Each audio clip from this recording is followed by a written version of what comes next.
You are live, Rachel. Yay! Now we can see and hear you on the stream.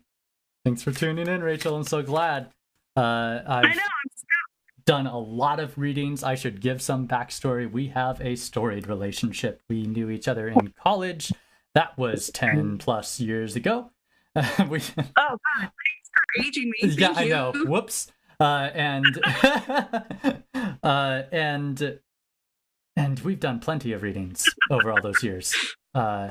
Plenty. Um, so I wonder if there's anything in particular, Rachel, that you'd like to focus on in a reading today. Like some upcoming work. Oh, what a good time to call in with work questions. We just went over all the pentacles. I know. That's how it's like, oh, perfect. There's something interesting about tarot readings that I kind of want to share with the stream. And there's different ways that I go about doing readings with different people. A lot of times I love a tarot reading to feel more like a conversation where there's a lot of both of us really contributing a lot to the information and the conversation that unfolds, and I'll kind of guide our conversation with the cards. Some people are big time talkers, and they just really need someone to listen for them to process their thoughts and work it out. And I end up doing a lot more listening and reading and kind of guiding their monologue along to its eventual really informative conclusions. And then there are some people that are big time listeners, and I've done readings where my client has said barely anything, and I'll just go ahead and work us through the reading. Rachel, I think that we've done readings in all three styles over the years. Oh yeah. And it's a unique, I think, kind of benefit of the tarot reading that it is possible for me to offer some information and some insight to someone without them having to share anything of themselves if they're not comfortable doing so, say in a public setting like a live stream, or with a stranger who's a tarot card reader that they just met. It really offers a unique kind of therapeutic space in that way. So all of that to say, Rachel, is there anything you'd like to share in particular about the work situation you want to bring forward to a reading to kind of set the stage and the intention for what we're going to discuss here? I just got a lot of uncertainty going on with what's going on, where I'm going forward, where I should go forward, where I want to go forward. Wow. Might be considering taking a huge left turn, as par for course for me. Yeah, that's absolutely very Rachel Appleby. So it's just, that sort of thing. And I mean, anything else that pops up along the way, I'm down, Okay. So you're facing a lot of uncertainty with your career. You're and you detailed even that you're kind of trying to figure out A, what you want, B, what you should do, perhaps what you need. And all of these are questions. Wow. So we're kind of starting from square one. Yep. Okay. Let me see. I want to ask a question because I like to set a really clear intention for readings before I draw cards for them. Which I think that I want to ask a question that I think might bring some clarity to what do I want in terms of work? What do I need in terms of work? And to people listening and trying to learn how to do readings, clarify. Just keep doing clarifying questions until you've got a very clear scope for the card that you want to interpret. Do not flip cards before you know what they mean, as that's how you get really ambiguous and kind of hard to interpret readings. Thanks for that brief break, Rachel. I wonder what it is you hope to get from a job. What are the important aspects of a job if you were to get one? I really want to get back to enjoying work. Okay. We're hoping for work to be enjoyable. Because I mean, I can get a job to make money. I'm not worried about making money. It's can I find one where I'm actually enjoying it again, and I can feel fulfilled and like I'm going somewhere with it. Amen. That to me is a very clear intention. And because We're not just talking about, I don't know what to do, I don't know what I should do, which could be a question of what kind of job should I get just to provide for myself. But you've clarified for us, I could do that if I needed to. Absolutely. Put me behind the register at the gas station, whatever. I'll get the bills paid. I'm not worried about but you're asking really, I want to find fulfilling work, which is much clearer. There's a particular spread layout of my own conception that I'd like to share with you. It's a 3-card spread layout that I call Ready, Set, Go. This spread layout really gives a clear kind of path and direction to how to achieve a certain end. In this case, you want to get a fulfilling job. And for that, there's going to be some particular way about searching for work, about searching for jobs, that'll bring you to a fulfilling one. And so I want to draw these 3 cards to give us a clear roadmap for what you can do to arrive at that job. Are you ready? Oh, say, are you ready? And I noticed that it seems that your video is frozen on Zoom. Who knew? In the digital age, I would have said that it's very good to be checking in with your client all along the way. I really like for us both to be joined in the moment when we're like, okay, we're both ready. We're going to turn over this card and talk about this. You're ready to hear it. And, because I don't want to just push it on someone. We really need to be ready to give and receive. And it's really important to set that up for yourself and your client in a reading. There's a whole nother wrinkle here in the digital format where we've got the technical difficulties. Hey, are you ready? Are you connected? We'll give Rachel a moment here to reconnect or for her internet to catch up with us. I can talk a little bit about, well, I don't want to go exactly into the spread layout because I need to share that with Rachel also. But I could detail a couple more things that I did with Rachel in the process of staging this reading.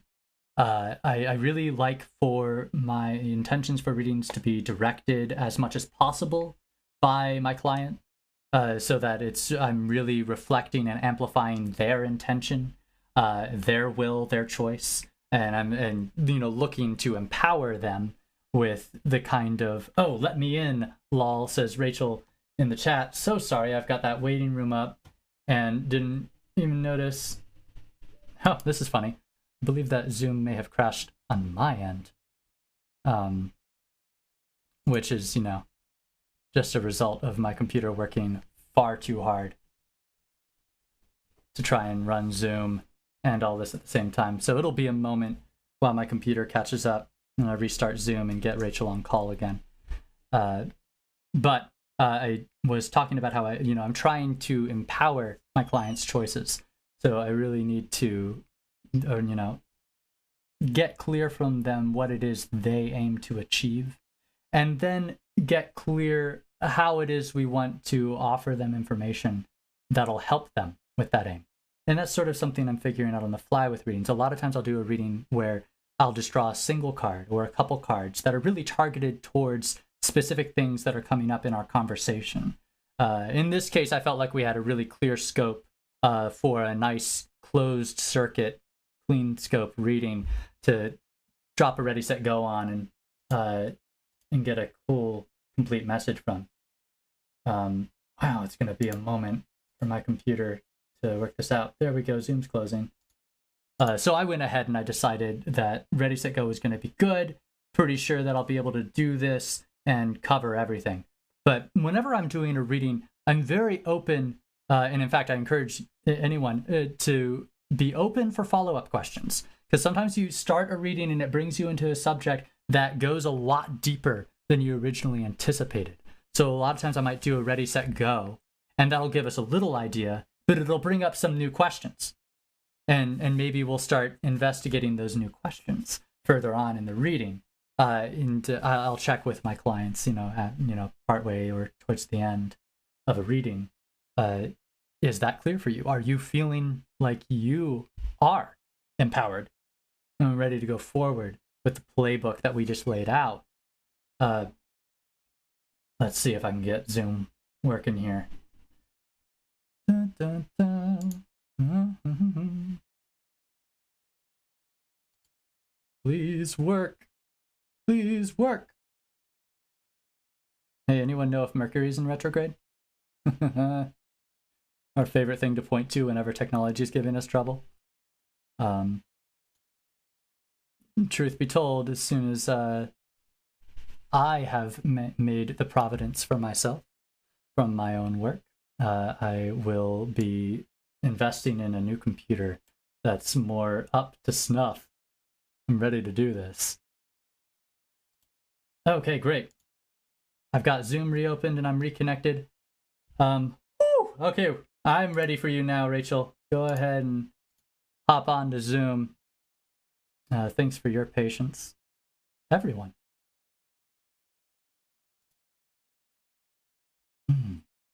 But yes, the process of offering a reading is collaborative. Even in the readings where I'm doing most or all of the talking, there is a lot of feedback that you're getting from your client and nonverbal cues. So there is still kind of some amount of communication and a conversation ongoing during that time that I'm offering the message. And I am checking in with my client along the way that what I'm offering is resonating and landing with them, landing with their question in a way that's meaningful to them. And even if it's in a reading where they're not wanting or comfortable yet to really share everything that we're discussing, I do want to hear from them that this is arriving in a place that makes sense. And there will be little checkpoints maybe through a reading where I'm checking in again and just, we're still on the same page. We're good. And then I'll keep moving and offering them what I have in the reading. Yay, Rachel's in the waiting room. We're almost there. So excited. We got such a great intention set for these cards. For Rachel to find fulfilling work. Specifically fulfilling. This is a very particular focus. Oh, damn it. Welcome back, Rachel. You've made it. We're back. We'll see if my Zoom crashes again. I'm so glad that my computer prioritized giving the resources to running the stream instead of that crashing. For sure. If I had to pick one. I can run the stream. That's fine. I can type. Well, here we are. We have these cards drawn for a very particular focus to find you fulfilling work. Yes. And I want to go into what get ready, set, and go really means here.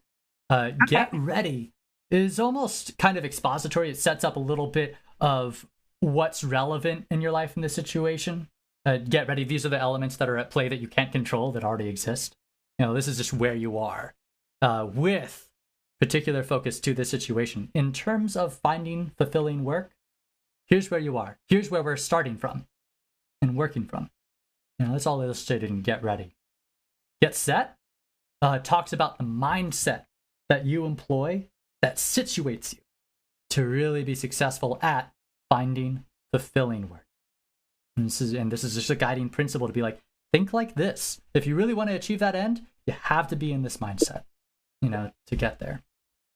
Go is the action that you employ to really reach those ends. And I like it as a conclusion for this reading. Once we kind of have an idea of how we're thinking, how we're approaching it, it's like, and here's what you do to go get it. You ready, Rachel, from the top? Yeah. Let's dive right in. Your Get Ready is a Two of Cups. What a fun, bright, explosive card. I love it. You're cheering over there. I love the cups. Love the cups. The Two of Cups is all about finding mutual feelings and mutual ground. So this is interesting. I know that I've spoken to you recently, at least we telecommunicated, that you've gotten into a new partnership. And I imagine there's a lot of support in that partnership for you to find fulfilling work. That there's an agreement that, yes, absolutely, that should be your aim. And that is, in fact, kind of the empowering place that you can draw a lot of your energy from going forward into this enterprise. So remember that you can come back to home base, talk to me, talk to your friends, talk to Boy, and really get that, like, this is what I'm supposed to be doing, right? And I'm going to draw on a lot of times, and I'm going to speak to the stream for just a moment. When we're offering or reading to someone, it's a different process when you're reading for someone you're familiar with versus a complete stranger versus yourself. And I do have some familiarity with Rachel. So I can offer you, Rachel, that when you're feeling anxious, this is where you could find some solace. Anxious about the whole process. It's just, you can turn to your friends and be like, I haven't found anything yet, and I feel like I'm spinning my tires in the mud, and this is what I'm supposed to be doing, right? Okay, thanks. I just needed to hear it from someone. So just getting ready, that's where you're going to live when you're finding fulfilling work. Get ready to keep filling your cup again and again with those who love and support you and really are heart to heart, eye to eye with you on, yes, you got to go get it, girl. Get that fulfilling work. Fuck those min-wage jobs. We ain't out here to work a register. I ain't here to ring up your groceries. There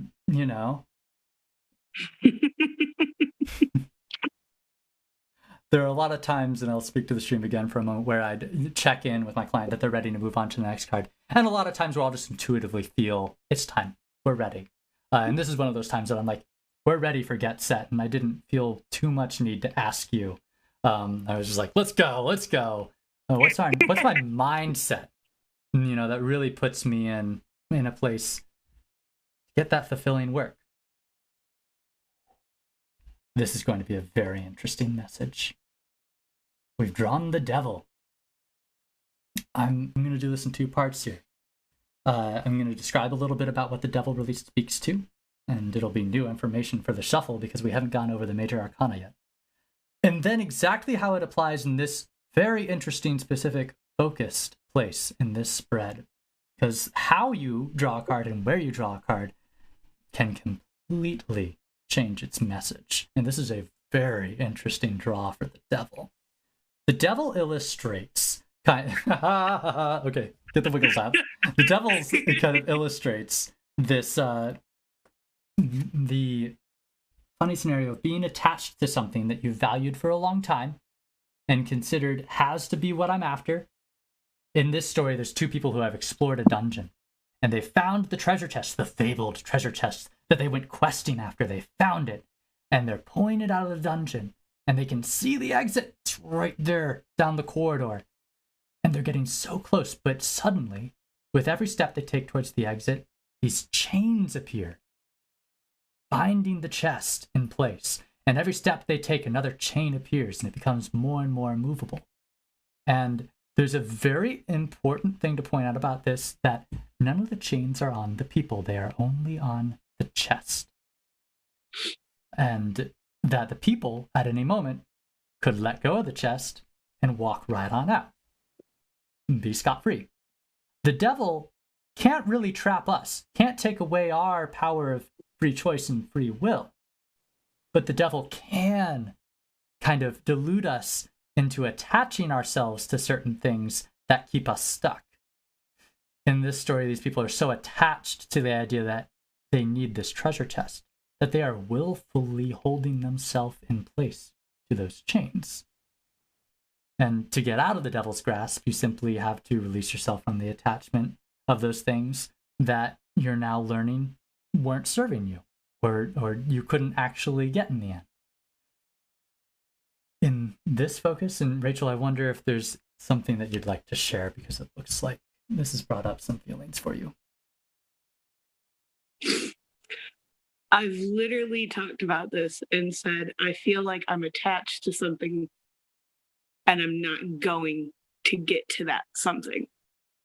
I said, I feel every time I take a step, it's just harder and harder and harder. And I'm just pushing forward because I don't know what else to do at this point. All right. I'm going to really fuck with you now. You ready? Fuck you. Hold on to that. Hold on to you. That is your mindset that leads you to fulfilling work. Absolutely stubbornly not giving up, even in the face of it seeming absolutely impractical and impossible. Okay.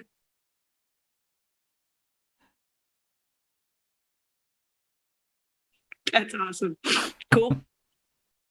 And that's an interesting message to come from the devil. It's almost comforting in this reading. I don't know that I've drawn the devil before and called it comforting. You have with me before. Oh, okay. Maybe you've just got a great twist on the devil. He pulls up with me a lot. You get the devil to work for you. Right? Don't try to con Rachel. It'll all turn around. She was playing the double, triple con way before you got started. But yeah, absolutely. I see the message here saying, hold on to the seemingly unattainable dream. Your mindset is, no, I'm not going to let go. I'm not going to settle for less. That's how I find absolutely fulfilling work. That's sick. If I were to settle for less, I'd be behind that cash register. I'd let go of this treasure chest, walk out there and get a job. I know I can do that. That's true. So here is your surprisingly empowering mindset, the devil. Are you ready for go? Yeah. All right. I mean, you were so spot on with that middle one. That just like word for word, I've said that within the last week. I'm so glad, Rachel, that we could connect and I could offer that for you. Let's take a look at go. Yeah. Oh, and I am reading with reversals, so I'm going to have an interesting take on this reverse Eight of Wands. And I haven't spoken to the shuffle yet about how I interpret reversals, and I'll point out right away that it is not necessarily a direct opposite interpretation of the card in its upright position. I spoke to the Eight of Wands a little bit last week because we went over all the wands. I'm going to go into it again here in detail and from a different angle in your reading.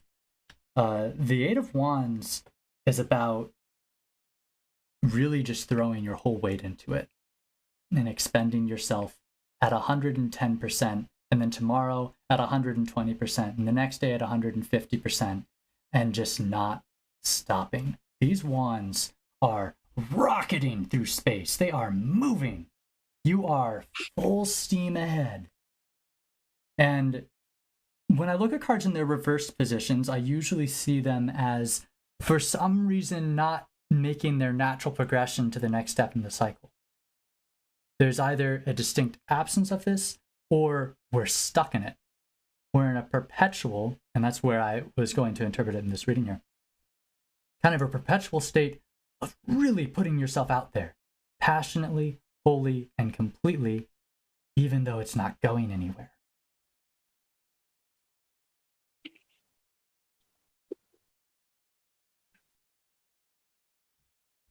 Yeah. There's a lot in this reading that says, don't stop. When it seems impossible, don't stop. When nothing happens, don't stop. When you're making no ground, push even harder.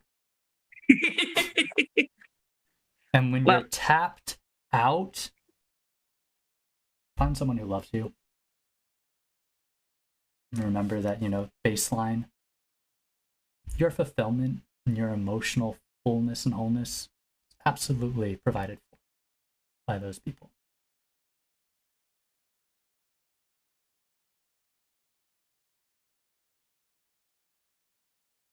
Yeah.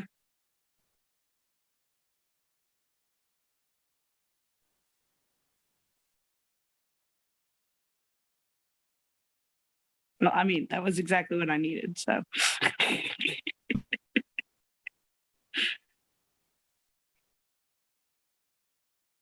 I'll share with the stream for a moment. There are a lot of times in the reading where I will let there be a pause. We are doing a lot of work, a lot of deep emotional work, and it takes time to process those thoughts, process those feelings, and you have got to allow that time in a reading. You got to recognize when it's time to pause and make sure we're both ready to move forward, or just to pause and, wow, that was the message. That was it. I need a moment for that to sink in.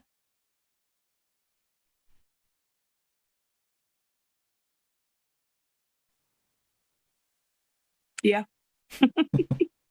Thanks for tuning in, Rachel. Well, thank you. This is the moment in a reading where I'd check with you to make sure you got it and you're ready to. Oh.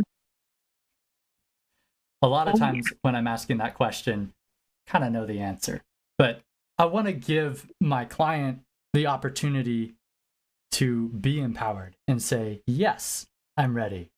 Yes, I'm ready to do this. Yes, this has got me feeling empowered and ready to roll. Because it's more meaningful if you can say that than if I'm just telling you. I can feel that you've got it and you're ready. I know that. I'm going to politely ask, like, you good? Anything else you'd like me to clarify? Or, I think we wrapped it up right there. That was neat. Yeah, that was pretty concise and to the point. That was good. Yeah. I really like this layout. Ready, set, go. I've come back to a number of times because it really does offer a kind of clean, concise, brief, but thorough message. Yeah, I feel better. All right, Rachel, I'm going to let you off here. Thank you. Thank you for calling in.